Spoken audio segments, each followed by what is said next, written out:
부자들은 경제신문을 읽는다 시간입니다. 오늘 좀 살펴볼 굵직한 이슈가 많습니다. 부지런히 가볼게요. 정여운 과장 오셨네요. 어서 오세요. 네, 안녕하세요. 네, 첫 번째 이슈는 앞서 제가 오프닝에서도 꺼냈습니다만 이거예요. 미국이 이란 원유 수출을 전면 봉쇄하겠다. 5월 2일 0시부터, 그러니까 지나고 5월 3일부터요. 이 소식이 전달이 됐습니다. 이란 측에서는 그럼 우리도 가만히 있을 수 없지라며 호르무즈 해협 여기를 자기네가 봉쇄하겠다, 차단하겠다라고 밝혔습니다. 여기가 도대체 뭐길래 하고 내용을 쭉 한번 읽어봤더니요. 맨 끝자락에 자리를 하고 있던데요.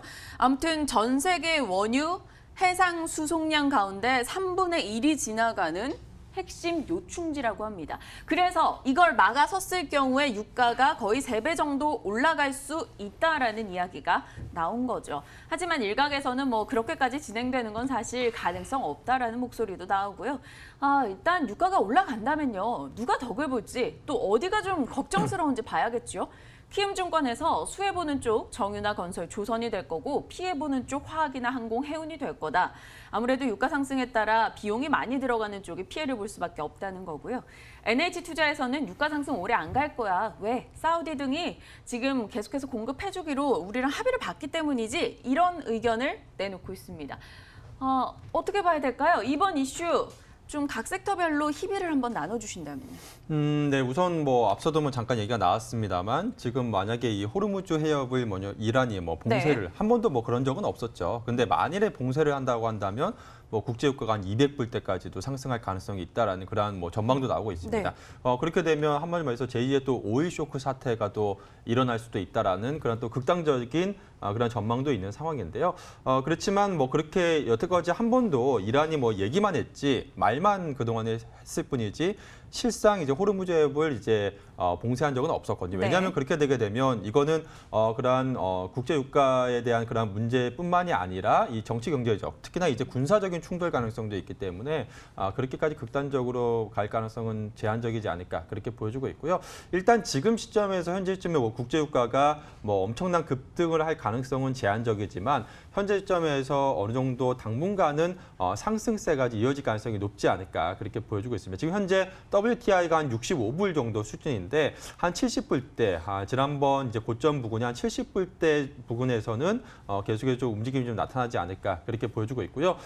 지금 물론 이제 국제유가 향후 움직임에 대해서는 여러 가지 복합적인 그런 변수들과 또 정치 경제적인 상황이 맞물려 있습니다만 미국의 관점으로만 놓고 봤을 때는 일단 미국에서는 이 셰일가스를 계속해서 수출을 좀 늘리려는 그런 목표를 좀 가지고 있는 상황이어서 결국에는 국제유가가 어느 정도 수준에서 유지가 돼야 되는 상황인데 최소한 60불대 이상에서는 국제유가가 유지가 돼야지만이 미국의 이제 셰일가스도 이제 BEP를 넘어서는 그러한 부분이기 때문에 현재 시점에서 국제유가가 하락할 가능성은 제한적이지 않을까 싶습니다. 지금 시점에서 뭐 급등할 가능성도 제한적이지만 현재 시점에서 한 70불대 부근에서는 당분간 움직임이 좀 나타나지 않을까 그렇게 보여주고 있고요. 그렇게 되게 되면 결국에는 앞서도 뭐 잠깐 이제 얘기가 나왔습니다만 뭐 대표적인 이제 수혜 업종이라고 할 수 있는 뭐 정유화학 업종을 비롯해서 또 이제 중동 쪽에서 많은 이제 건설 수주를 하고 있는 국내 이제 중동 쪽 좀 건설 수주 비중이 높은 그런 건설주들 같은 경우에도 이제 수혜가 기대가 되고 있고요. 또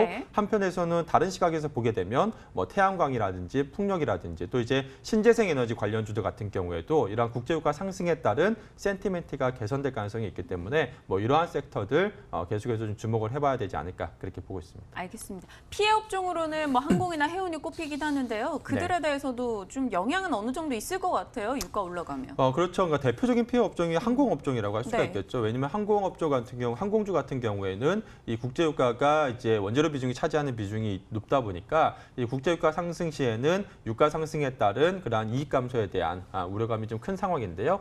이제 항공업종 같은 경우에는 그렇기 때문에 만일에 지금의 이제 유가가 70불대 이상이 계속해서 당분간 이어진다라고 한다면 물론 이제 단기적인 좀 레깅이 있기 때문에 한 하반기 정도의 이런 실적에 대한 우려감이 불거질 수 있다는 점에서 항공업종 같은 경우에는 이 국제유가 상승에 따른 그러한 좀 피해가 좀 예상이 되고 있다라고 볼 수가 있겠습니다. 오늘장 또 마침 항공주 모두 다 내려가고 있으니까요. 추이 좀 지켜봐야 될 것 같습니다. 일단은 시장의 이슈로서 가장 컸기 때문에 첫 번째로 꼽아서 살펴봤고요.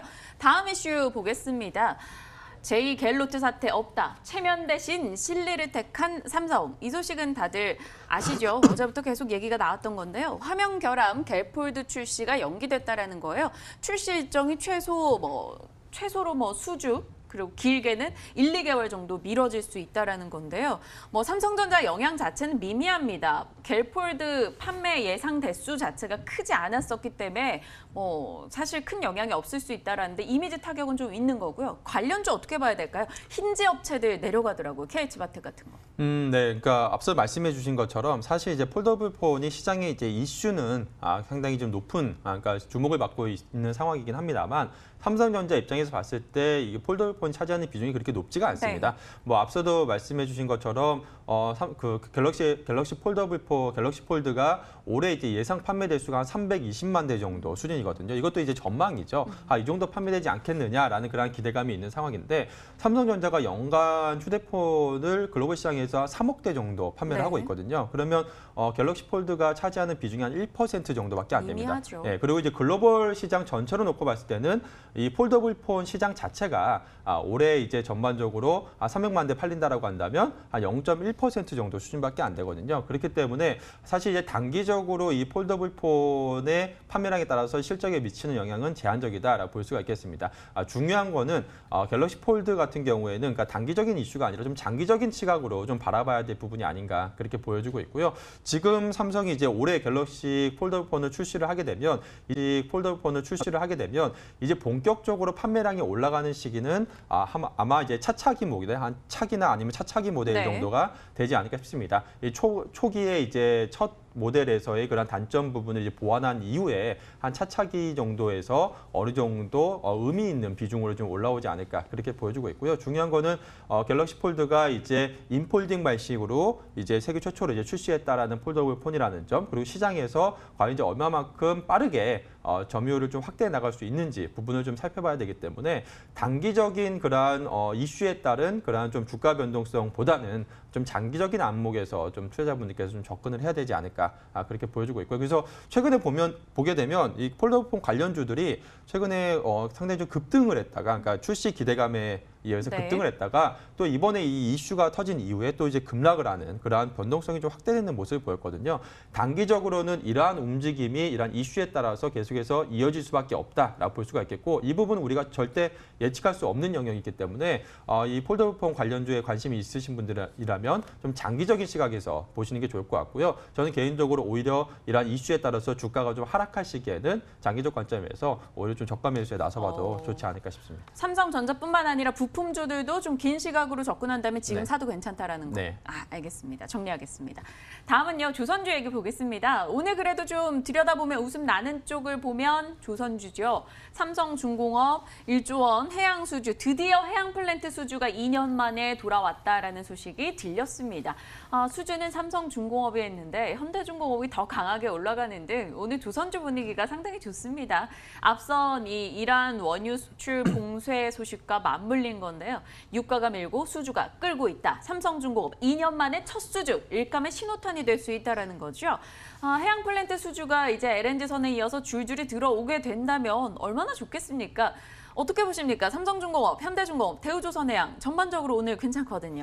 네, 그러니까 오늘 조선주 상승은 또 유가 상승 영향이 또 크다라고 볼 수가 있겠죠. 앞서도 잠깐 얘기 나왔습니다만 이제 그 해양 플랜트가 이제 BEP가 한 WTI 60불 정도 수준이거든요. 근데 지금 WTI가 어제 한 65불까지 이제 상승을 했기 때문에 지금부터는 이제 해양 플랜트 수주가 이제 들어올 수 있는 여건이 마련된 상황이죠. 그렇기 때문에 만일에 국제 유가가 이제 70불대 이상까지 상승을 하게 되면 이 해양 플랜트 수주에 대한 기대감이 높아질 것으로 보여지고 있고요.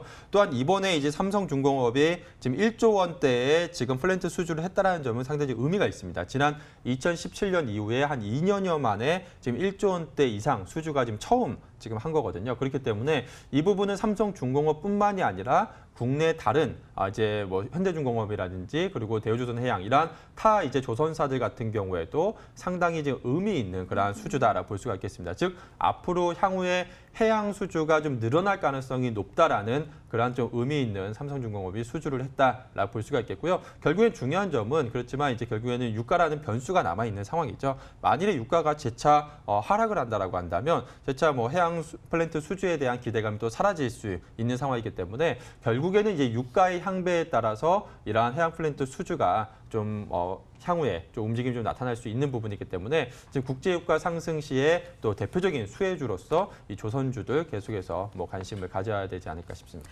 정영훈 과장님이시라면 지금 조선주 오늘장 뭐 혹은 내일장 해갖고 사시겠어요?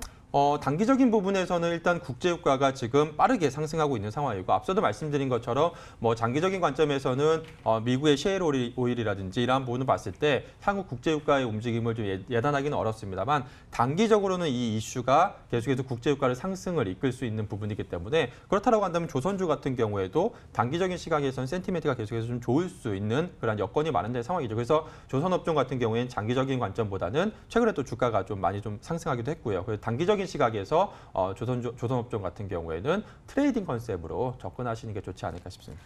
세 종목 중에 하나 고른다면요? 오늘 종목명만. 네, 이슈가 됐던 삼성중공업과 그리고 뭐 현대중공업 같은 경우에도 올해 이제 수주에 대한 기대감이 높은 상황이기 때문에 뭐 현대중공업, 삼성중공업 두 종목 주목해 보면 좋지 않을까 싶습니다. 오늘 여사시 조선주만 올라가는 게 아니고요. 조선기자재 쪽도 다 같이 올라요. 동성화인텍, 뭐 한국카본, 뭐 보냉제 업체들도 올라가고 다른 피팅 업체들도 올라가는데요. 좀 아랫단에서도 좋게 보는 종목은 없으셔요? 아랫단에서 봤을 때는 결국에는 이제 전방 산업이 얼마나 회복되느냐 여부에 따라서 이제 관련된 이제 기자재 업체들 같은 경우에 따라서 움직일 수밖에 없는 부분이고요. 그렇지만 이제 아랫단에 있는 그러한 부품주들 같은 경우에는 상당히 좀 주가 변동성이 커질 가능성이 높습니다. 그리고 사실 좀 재무 구조가 좀 열악한 그러한 상황 종목들도 많이 있는 상황이고요. 그렇기 때문에 저는 개인적으로 기자재보다는 지금 뭐 조선업종, 그러니까 조선 대형주들을 탑픽으로 좀 주목을 해보시는 게 좋지 않을까 싶습니다. 알겠습니다.